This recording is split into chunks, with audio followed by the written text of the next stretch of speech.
Hello, I'm Professor Chuck E. Taylor with your real take on the movie of the week. This week's movie, Modern Times.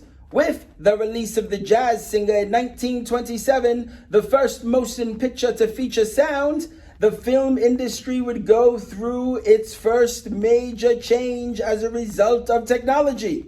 Charlie Chaplin, however, was still able to show the power and popularity of silent films with his 1928 release, City Lights. However, it would take Chaplin 8 years to write, direct, edit, and produce what is critically acclaimed as his best movie ever, Modern Times, which was released February 25th, 1936. Modern Times is not only Chaplin's commentary on his career struggle with increasing technology in film, but also commentary on the state of America during the Depression and the struggles individuals faced chasing the American dream.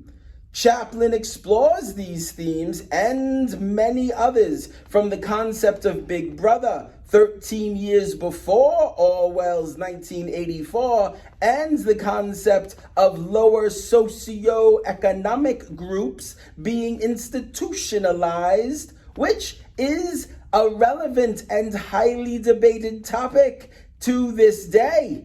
By combining slapstick comedy and romance, Chaplin shows audiences how the movie medium and romantic comedy can be both complex and enjoyable.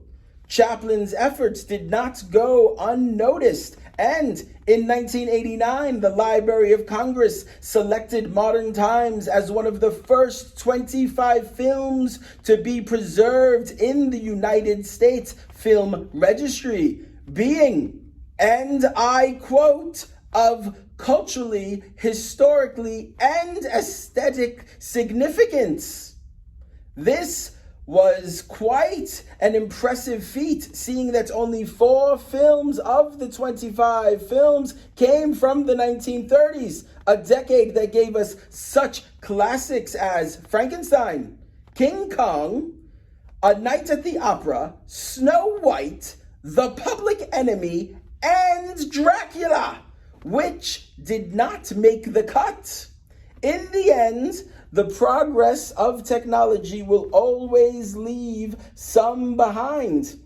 After 1936, Chaplin only appeared in 5 more movies, after appearing in 86 short and feature-length films from 1914 to 1936.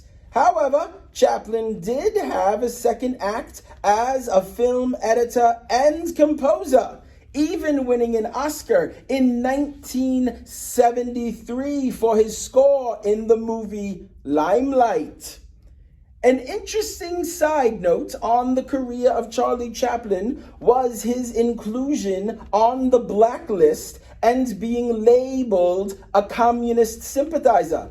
Chaplin was investigated by the FBI and MI5, British intelligence, while MI5 found no connection with Chaplin and the Communist Party.